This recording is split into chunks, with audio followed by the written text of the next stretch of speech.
When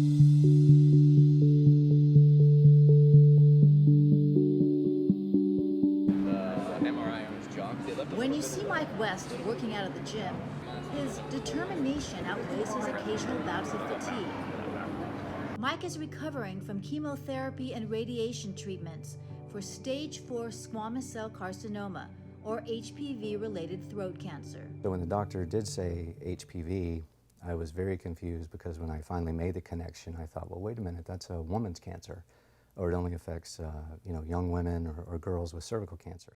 As Mike later learned, HPV-positive oropharyngeal cancers have surpassed cervical cancer cases in the U.S. These cancers include the soft palate, tonsils, and the base of the tongue. The CDC says about 70% of these cancers are related to the human papilloma virus. Things about the HPV-associated disease that does commonly spread to lymph nodes. And one of the earliest things that I'm seeing in patients is that they come and say, hey, doctor, I was shaving and I felt this lump. And that's really sometimes the first presentation is a lump or mass in the neck. So any new mass or a lump in your neck, you should get evaluated. That's what Mike did after feeling a lump in his throat while he was shaving one day. Part of the time I went in and they found it, it had already spread to my lymph nodes. And that's why I was diagnosed with stage 4 cancer, because it had already spread. And it had probably been growing in my throat for 1 to 2 years. So that decision to go in for early detection absolutely saved my life. Treatment consisted of 35 radiation visits over 7 weeks at UC San Diego's Moores Cancer Center and 3 doses of cisplatin chemotherapy. Patients are fitted for a custom mask in order for radiation technicians to target the tumor and stabilize the patient on the table. The effects are cumulative.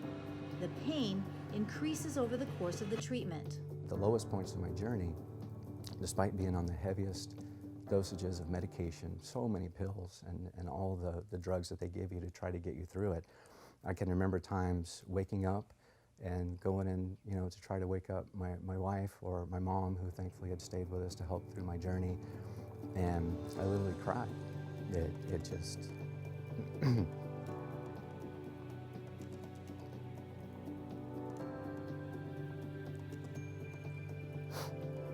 Attacking a head and neck tumor leaves patients with dry mouth from damaged salivary glands, altered or a loss of taste, extreme fatigue, and mental wounds.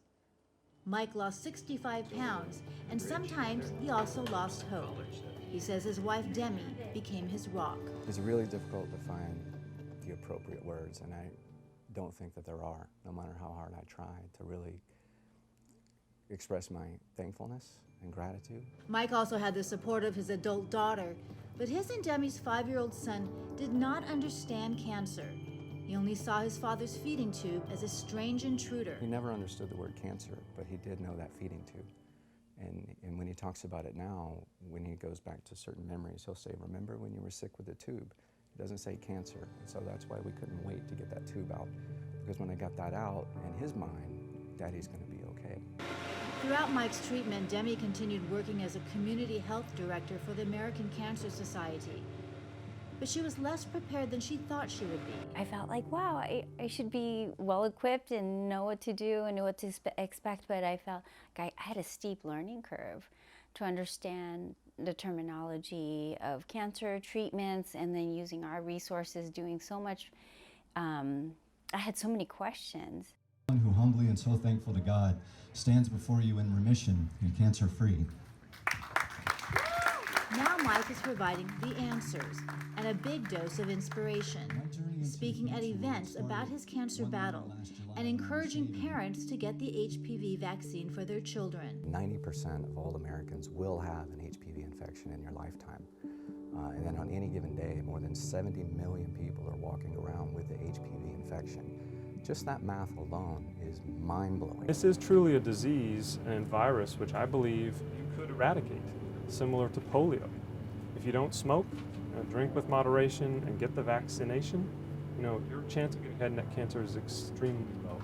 I can, in any way, help a family have the information so that then they can go talk to their pediatrician about that vaccine. And if it means saving one family's precious little child, boy or a girl from ever having to go through that cancer and possibly losing their life, or even just going through that incredibly brutal journey that will change their life forever, then I'm all in.